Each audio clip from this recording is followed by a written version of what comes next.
Hi everyone, I am Neha Agrawal. I'm the founder of WiseUp Communications. We at WiseUp help students and young professionals in improving their communication skills through interactive workshops. Today we have with us Naveen Kumar Mato, a final year PhD student at IIT Madras. In this video, Naveen is going to share with us the application process, career opportunities, and his PhD experience at IITM. So without further delay, let's get started.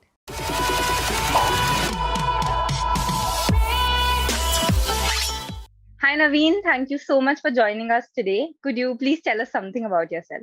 Something about my background. I come from Ranchi, Jharkhand, which is a small town.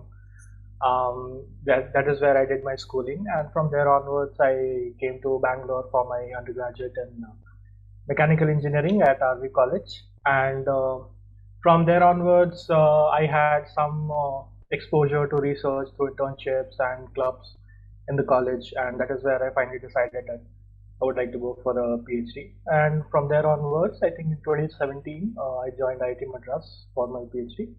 And currently, I am like trying to finish my thesis and looking for positions. Yeah. Okay, fantastic. So Naveen, a big question for a lot of students is whether they should complete their studies in India or abroad. So can you give us your perspective? Why did you choose to do your PhD in India rather than abroad?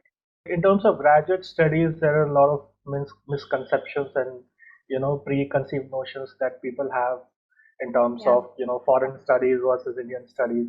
So there are a lot of things that you have to consider. I mean, of course, having a foreign PhD will look good on your resume, but at the end of the day, when you actually sit for interviews and when you are carrying your research forward in whatever R&D or in the colleges as professors, it's at the end of the day your work is what will matter.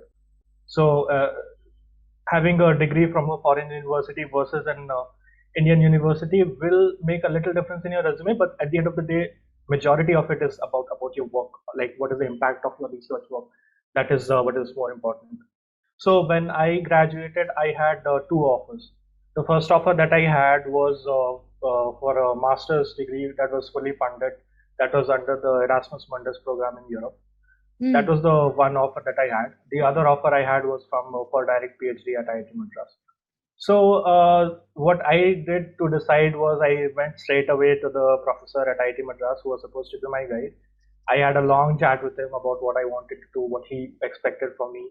I visited the entire lab. I talked to his students. So that gave me like a really good perspective on what I'm going to get from here. And I also talked to my guide who was guiding me through my internship at IIT Bombay. At that time, I was interning at IIT Bombay, and he also suggested that this particular lab has really good funding and the guide is really good. So that's where I decided to go ahead with it.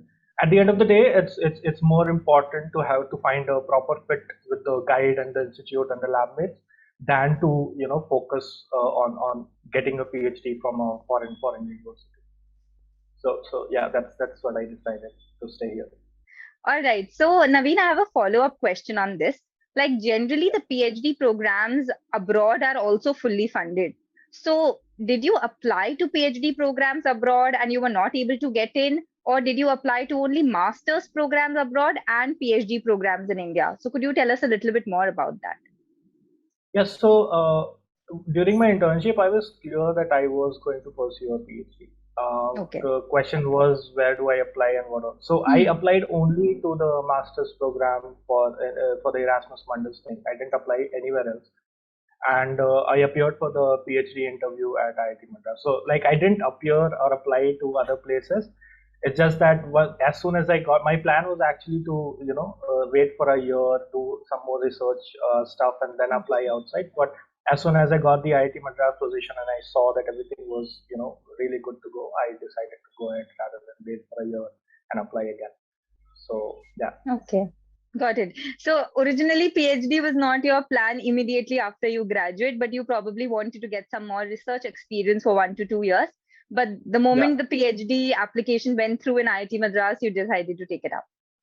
Yeah, after talking to the guide and visiting the lab, I was like, this is a Right. really good fit and I didn't want to let it go. So I decided to just go for it. Okay. All right. Fantastic. So Naveen, can you tell us in general, what are the pros and cons of doing your PhD in India or abroad in terms of financial assistance provided, scholarships, research experience? What is it like?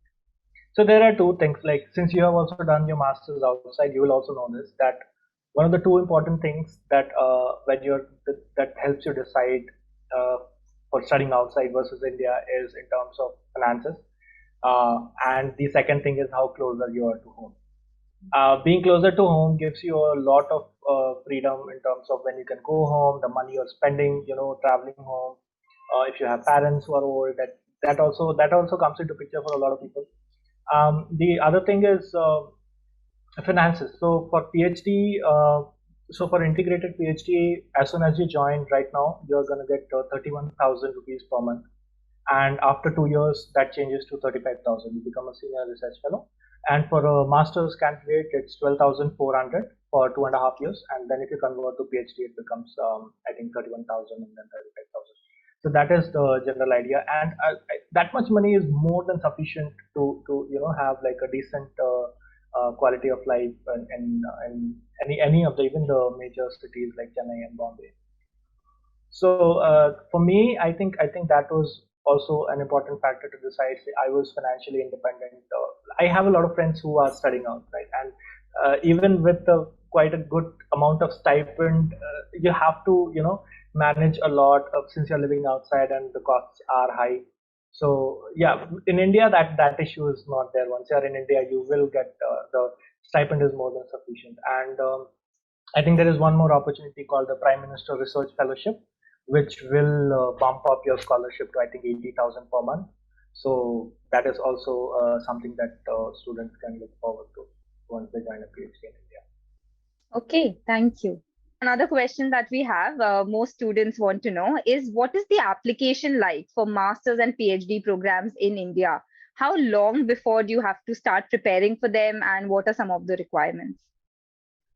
So I will answer this in two parts. The first thing I would like to say is how I applied and how I got it, and then I would talk about the other aspect. Sure. I applied in my seventh semester, so like just before the final year. In the final year, in the seventh semester, I applied. They called me for an interview based on CGPA and my resume. There is no requirement for GATE when you are applying. I haven't even given the GATE that time. So the idea is you have the interview, they will look at your resume, and the selection will happen before the GATE exam even happens. And they will give you provisional admission based on you qualifying the GATE exam. There is a minimum marks that you need, let's say around 32, let's say for mechanical engineering. You just need to qualify it, and that is like if you are already selected based on your interview and your resume, the GATE exam is just a formality. So that is what happened with me. I got the PhD admit in January itself, and the GATE exam was in February. So I did preparations based on the subjects that I was strong in, and I just focused on that and easily scored the qualifying marks and GATE. For the other people, let's say students who are preparing for masters and PhD admits in IIT Madras or any other IITs or NITs. So one important distinction between masters and PhD is for the master's admission, whether it's MTech or MS, you have to focus a lot on GATE exam. So GATE scores matter a lot for the master's program. Okay. But for PhD programs, the GATE score are secondary. So they will call you based on your GPA, which is very important. What's And the the second cutoff? thing, What's the CGPA cutoff? so in general, cutoffs will vary here and there, but in general, it's at least 8 plus, and in some institutes they will make it 8.5. Can we So ask you what was your CGPA, if that's okay? mine was 8.8, 8.8. So yeah, so basically, like in the application, so when I actually went for the interview, the questions were mostly theoretical. They asked me to derive stuff on the board, questions on my resume as to what project I have done, what exactly did I do. A lot of theoretical questions from there onwards. That's what the interview process would look like. For MS and MTech, it's generally on the lower side of theoretical questions, but yeah, MS and MTech you have to like work a lot on GATE. Rather for PhD applications, you have to work a lot on your theoretical aspects of the subjects that you want to specialize in. So watching NPTEL lectures, going through your notes, books. So that is more important for the PhD. So what I understand is that for masters and MTech programs, you need to focus on your GATE more than your research profile, while it's the opposite for PhD programs. You need to have a very strong research background and strong research profile, and then GATE is just needed as a qualifying examination, right? True. Okay, understood. All right. So, Naveen, how has your experience in IIT Madras been so far? PhD program is not very easy, and a lot depends on the guide and the kind of research facilities that you have. So, how has your experience been till now? In one word, I would define my experience in IIT Madras is to be great. One of the best things that happens in IIT Madras or any big IITs that you go to is you get this really big campus which is beautiful and serene, and you get this environment to work in where there's a lot of time for self-reflection, a lot of time to focus on your research, and a really good environment. And one of the things that is, I think, common with a lot of most of the PhD programs is this feeling that you are doing meaningful work, as compared to an industry job where you just feel like a cog in a big wheel. But your work is very meaningful if you think about it. And initially, like the first 2 years, I was mostly busy with coursework, which is a requirement for any integrated PhD student. So there I experienced very different teaching methods from the professors in IIT Madras, the setting of the question papers, especially coming from a private college, you see the stark difference in how the teaching methods are.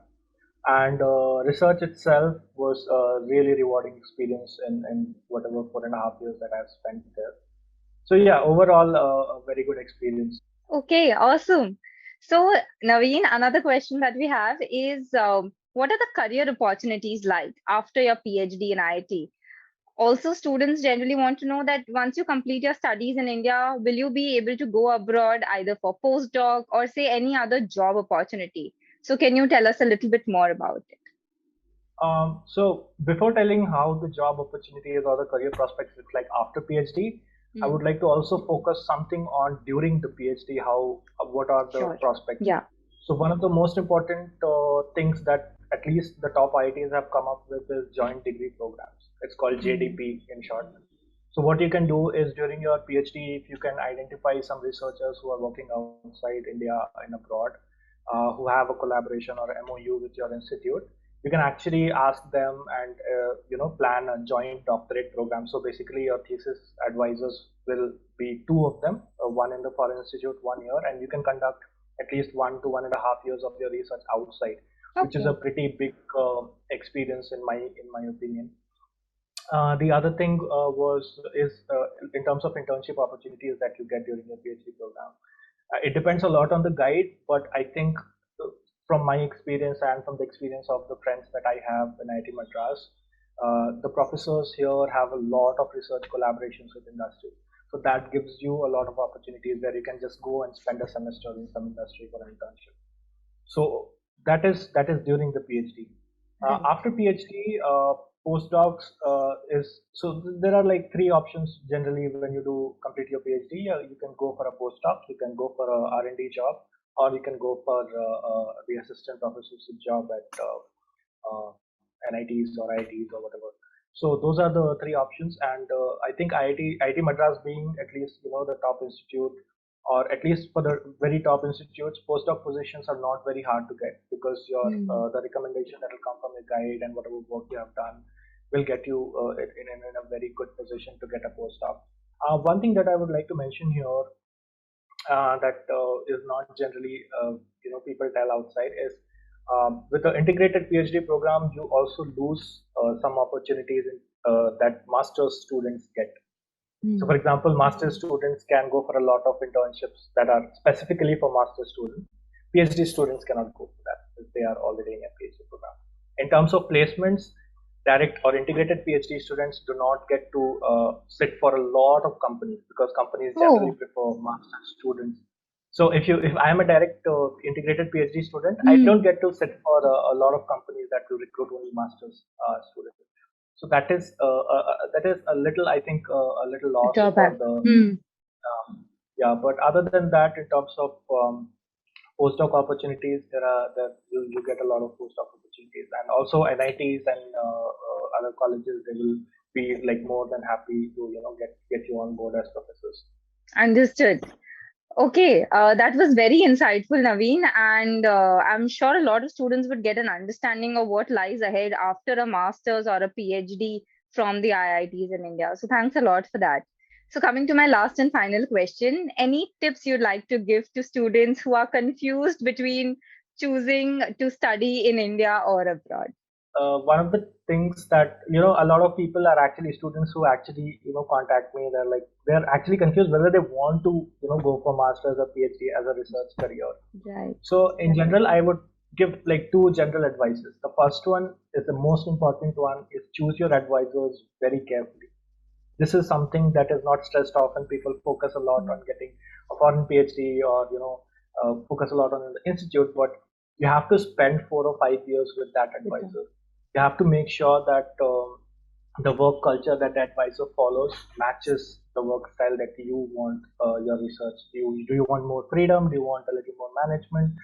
So make sure you are very well versed with that. You have to talk to your guide. You have to talk to his or her students on what kind of work culture he or her follows.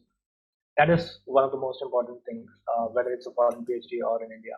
The other thing which I think could help people decide whether they actually want to pursue a research career is one of the hindrances that they see, and even I have seen, is a common misconception that everyone has, that you have to put your life on hold while you're doing your PhD or master's, which is true for a lot of people. But what I have seen, my colleagues and myself, is you actually do not have to do that. You can continue, living a fulfilling life. You can continue pursuing your hobby. I have seen people dating. I've seen people getting married during their PhD. So please, like, if that is something people have, something like a doubt whether they would want to pursue a research career because of this, that they have to put their life on hold. I really think that's not the case, and people should, like, students should take that into account, that it's not the case. You can have a very fulfilling research career without putting your life on. So yeah, that's please, quite the one. Okay, so thank you so much, Naveen. I think a lot of students will get help from this. Thanks a lot for joining us today, and wish Thank you you, all the best for your PhD thesis. thank you, thanks a lot.